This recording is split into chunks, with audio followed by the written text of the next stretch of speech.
Dakar, au Centre international du commerce extérieur du Sénégal, CICES, se tient la 23e édition de la Foire internationale de l'agriculture et des ressources animales FIARA.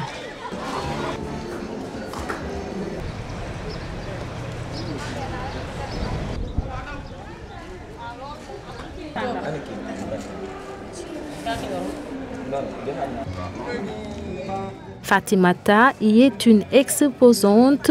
Dans son espace, différentes variétés de graines et d'herbes sont mises en valeur.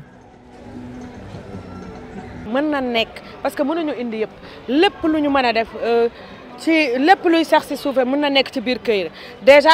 le micro-jardinage est très vaste. Le produire à la maison, que ce soit des légumes, des épices et parfois même les fruits, c'est très important.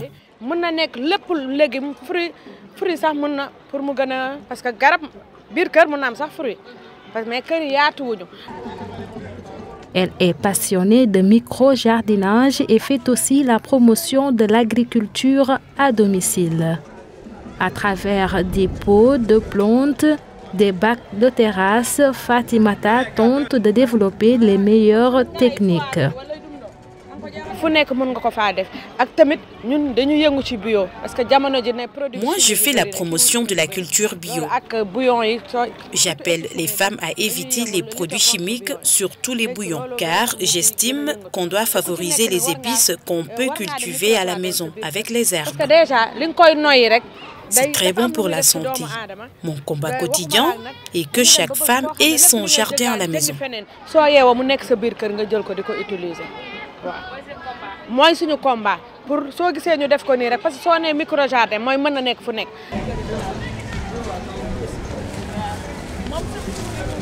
De la plantation au rendement, nous sommes au stand de la coopérative des producteurs de fruits et légumes de Keur Mbir Ndao de la région de Thiès, une localité située au centre du pays. Ces agriculteurs sont venus présenter leurs produits. Il s'agit pour la coopérative de valoriser le consommé local.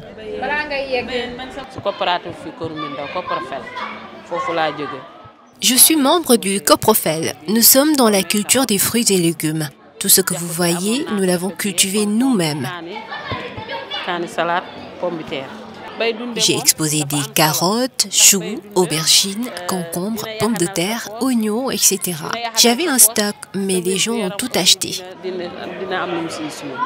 C'est important de manger ce que l'on cultive. Tu dépenses moins d'argent et tu as la santé aussi. Je suis contente quand je suis autour de la table et que je vois que j'ai cultivé tout ce que je suis en train de manger. Par exemple, avant de venir ici, j'ai fait mon concentré de tomates que je vais utiliser des mois. Tout ça pour éviter les concentrés de tomates importés. On doit avoir ces techniques pour assurer notre souveraineté.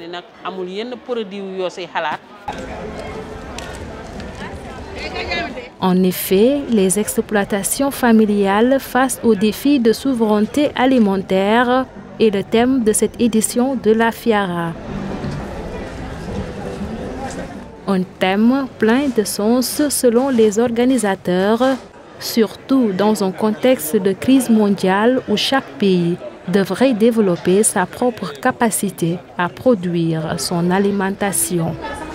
Face au défi de la souveraineté alimentaire, comme vous l'avez connu, peut-être vous êtes encore jeune, mais auparavant, chaque chef de famille avait ce qu'on appelle chez nous le tokor, c'est-à-dire un petit champ d'exploitation derrière sa maison où il y avait vraiment du piment, du gombo, de la tomate, entre autres, pour vraiment garder sa souveraineté avec un petit poulailler. Et il se passait, la maman vendait peut-être un poulet pour subvenir à une dépense de 3-4 jours. Donc, nous, c'est ce que nous défendons toujours. Compte tenu des difficultés rencontrées lors de cette Covid qui est passée ici, qui a ravagé, je ne parle même pas de l'Afrique, du Sénégal, mais du monde entier, je pense qu'on est assez inspiré, assez édifié pour notre avenir afin que vraiment nos préoccupations, nous devons les gérer nous-mêmes, prendre les devants pour faire face aux difficultés qui peuvent nous rattraper à tout moment.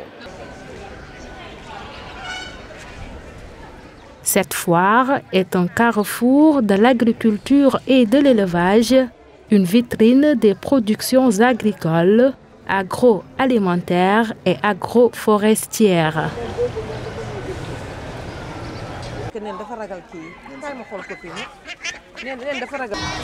Bienvenue au chapiteau des animaux. Cet espace animalier attire avec le roucoulement des pigeons. Un vrai plaisir des yeux, la beauté des gros couronnés, les autruches imposantes, les belles races de vaches et de moutons captent l'attention du visiteur.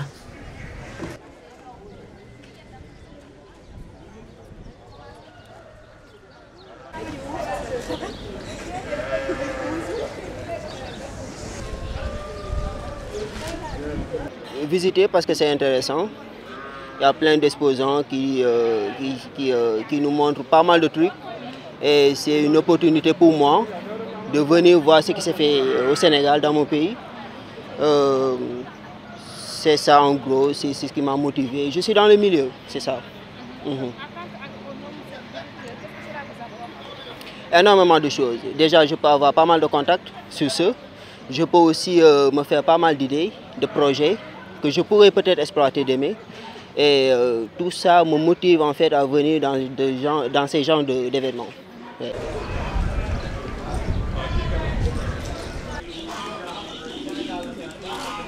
Alwin est colombophile. Il présente avec passion son exposition composée de pigeons de race.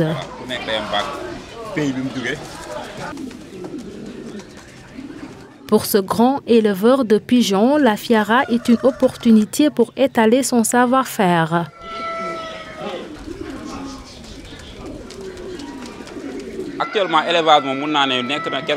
L'élevage est un secteur très prisé par les jeunes ici au Sénégal. C'est une activité qui ne demande pas beaucoup de moyens pour se lancer. Par exemple, avec seulement 50 000 francs CFA, tu peux acheter ta paire de pigeons et en 2 mois, ils se reproduisent. Et tu pourras les revendre sans difficulté du coup. Et c'est vraiment très rentable. Oui, cet événement est une sorte de vitrine pour nous. J'arrive à avoir des contacts qui peuvent me servir dans le futur. Je rencontre aussi des jeunes avec qui je partage mon expérience et j'avoue que c'est vraiment très enrichissant. Donc contact yooyu ñi ci am yëpp ñi woo day nekk li nga xam day tax chaque fois ngay bëgg di ñëw parce que chaque fois da ngay dugal ñeneen ci passion boobu da nga koy dugal ci ñeneen ñi loolu tax ñi gën a déplacé wu chaque fois di ñëw.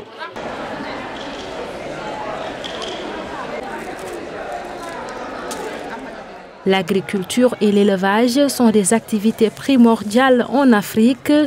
Ces 2 secteurs emploient la majorité de la population rurale et fournissent une grande partie de l'alimentation du continent. Cependant, l'agriculture comme l'élevage sont confrontés à de nombreux défis. D'où l'importante présence d'organisations et d'institutions à la Fiara. L'objectif est d'assurer la promotion et les échanges commerciaux entre les acteurs du Sénégal et de la sous-région. Nous avons eu à faire beaucoup d'actions dans les zones frontalières et à travailler avec beaucoup de groupements villageois. Nous sommes allés au-delà en créant un cadre, une plateforme, une association qui regroupe tous ces groupements de femmes dans les 10 régions frontalières du Sénégal. Aujourd'hui, vous retrouverez le sud, le nord, le centre. Toutes ces femmes sont ici représentées, avec aussi en prime les produits locaux, en tout cas de leur zone. Tout ce qu'ils ont comme atout en ce qui concerne ces produits, ils ont eu donc à travailler à transformer. Et c'est avec aussi la participation du PUMA qui est d'abord allé vers la formation, qui a aidé à l'acquisition des matériels parce que nous nous formons en donnant le matériel. Nous ne formons pas pour donner des attestations est partie. La formation va avec quand même le matériel nécessaire pour permettre le lendemain du départ des formateurs que le groupement continue de faire le travail qu'on attend d'eux. Et c'est ce qui se passe et nous suivons tout ce travail-là. Nous allons même au-delà parce que tous ces groupements qui ont été formés, nous avons veillé à ce qu'ils puissent avoir aussi les moyens d'exister et donc de se développer. Et à travers donc, les protocoles d'accord, par exemple, que nous avons avec la DRFJ pour les femmes et les jeunes, il y a eu donc des prêts de l'ADR qui ont été sur, en tout cas, proposition du PUMA, avec la participation du PUMA, en tout cas dans le cadre de l'exécution de ce programme, de ce protocole qu'on a signé. Donc beaucoup de groupements aussi ont pu bénéficier des moyens pour leur permettre encore de développer. Et ce travail continue. Cette année également, on a démarré des formations.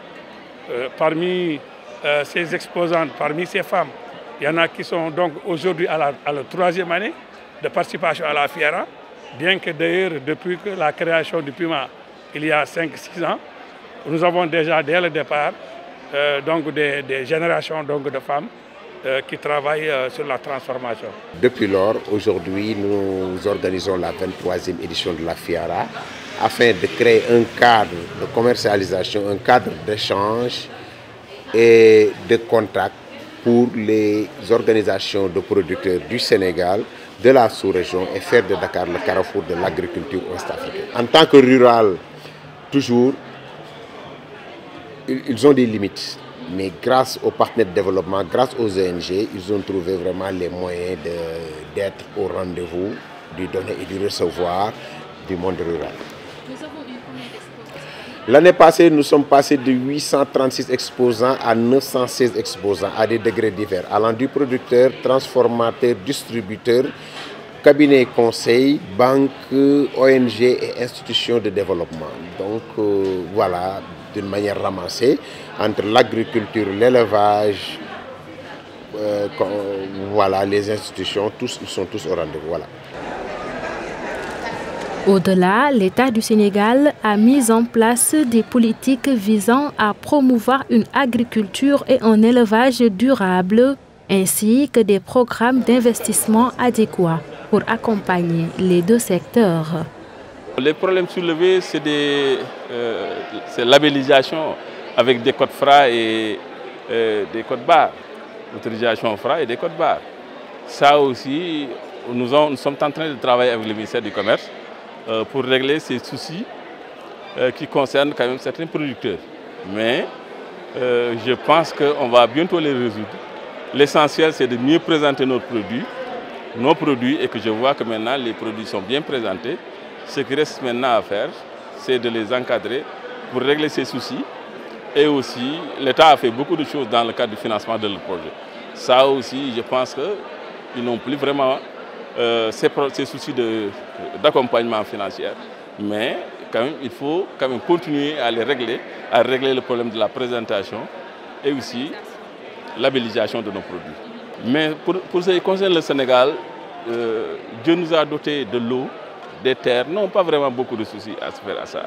C'est une question d'organisation et l'État du Sénégal a vraiment injecté beaucoup d'argent dans ce secteur. Et que je pense qu'avec la recherche qui a mis à la disposition des producteurs des semences de qualité et puis des semences qui ne nécessitent pas forcément d'avoir beaucoup d'eau, moi je pense que ça aussi c'est pour bientôt. Nous sommes sur le chemin et que je pense qu'on va le régler bientôt.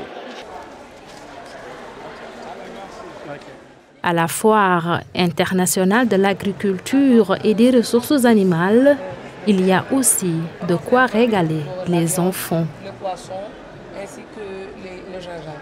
Ok? C'est ça le pasteurisateur. C'est bon? Donc, je viens ici avec mes amis pour voir des produits de l'agriculture et des animaux. Ce qu'on fait en histoire, surtout en géographie, et sur le domaine de l'agriculture, de l'élevage et de la pêche, et que les enfants viennent le constater avec des explications de professionnels. ce qu'on fait en histoire, surtout en géographie, sur le domaine de l'agriculture, de l'élevage et de la pêche, et que les enfants viennent le constater avec des explications de professionnels. Là, c'est le vécu quotidien, donc ils vont voir directement les produits. Donc ce n'est plus une explication abstraite ou semi-abstraite, là c'est le domaine du toucher. Donc ils viennent voir, ils viennent confirmer, ils peuvent même goûter. La Foire internationale de l'agriculture et des ressources animales FIARA est une initiative des producteurs agricoles ruraux du Sénégal. Elle se tient depuis 1999.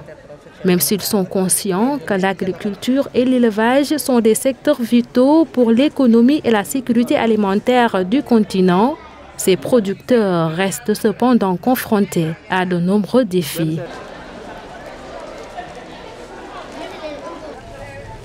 Aujourd'hui, la FIARA contribue à améliorer la vie des agriculteurs et des éleveurs africains, ainsi que de la population en général.